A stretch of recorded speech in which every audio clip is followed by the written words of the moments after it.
Olá, tudo bem? Meu nome é Guilherme Morales e hoje eu estou junto do Samuel e da Vanessa nesse vídeo para poder apresentar um pouquinho sobre a análise do discurso. E para começar, é importante a gente entender a definição do discurso, tá? A gente pode definir o discurso como uma atividade comunicativa entre interlocutores, ou seja, uma atividade produtora de sentido que se dá na interação da fala entre falante, ouvinte, escritor e leitor. O falante, o ouvinte, o escritor e o leitor, eles sempre vão ser pertencentes a um grupo, eles sempre vão estar num espaço geográfico. Então, por isso, eles sempre vão carregar crenças, ideologias, valores culturais, sociais, referente ao grupo ao qual eles fazem parte. E por isso, essas ideologias, esses valores, eles vão sempre estar veiculados no discurso, ou seja, eles sempre aparecem no discurso.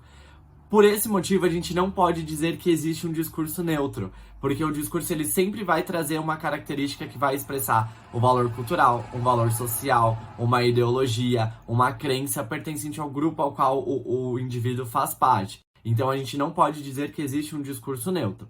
Esses valores, essas crenças, essas ideologias, elas nem sempre vão aparecer no discurso de forma explícita, o que acontece na maioria dos casos, mas elas sempre vão aparecer no discurso. Então, por isso a gente não pode, em hipótese alguma, dizer que existe discursos neutros.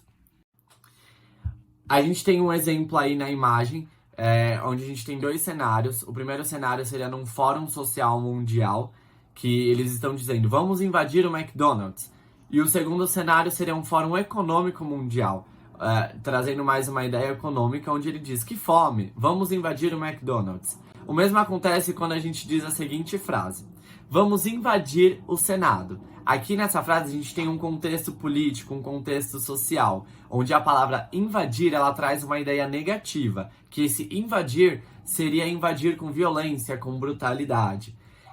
E aí a gente tem a mesma frase usando uma outra palavra. Vamos ocupar o Senado. Aqui a gente já consegue entender isso de uma forma um pouco mais positiva, uma forma um pouco mais pacífica, onde a gente vai invadir o Senado, porém, indo atrás dos nossos direitos, nós vamos ocupar o Senado de uma forma um pouco mais positiva, uma forma menos negativa.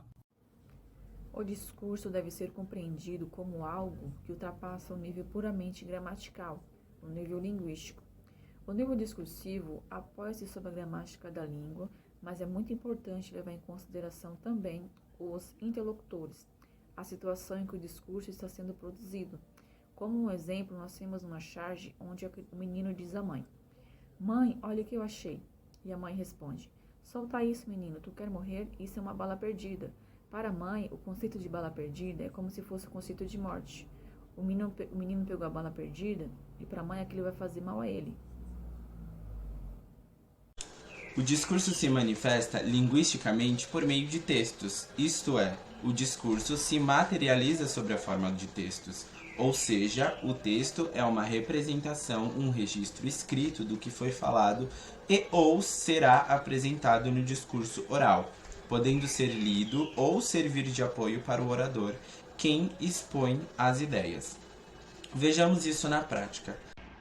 Vejamos nos exemplos acima. A gente tem uma mesma frase com ênfase em algumas palavras diferentes dentro dessa mesma frase, que faz com que, dependendo da entonação que eu tenha, mude completamente o sentido dessa frase. Como, por exemplo, eu não disse que ela bateu nele. Eu não, mas alguém pode ter dito. E aí a gente tem uma interpretação diferente nessa frase, por exemplo, eu não disse que ela bateu nele. Eu disse que alguém bateu nele, não especificamente ela. Pode ter sido uma outra pessoa. E aí, mudando mais uma vez, no último exemplo, eu não disse que ela bateu nele. Nele não, mas ela pode ter batido em outra pessoa. Entende? Interpretar e entender essas entonações de palavras diferentes numa mesma frase vem de encontro com a análise do discurso. Por isso que, relembrando a fala do Guilherme, a gente não pode dizer que um discurso é neutro.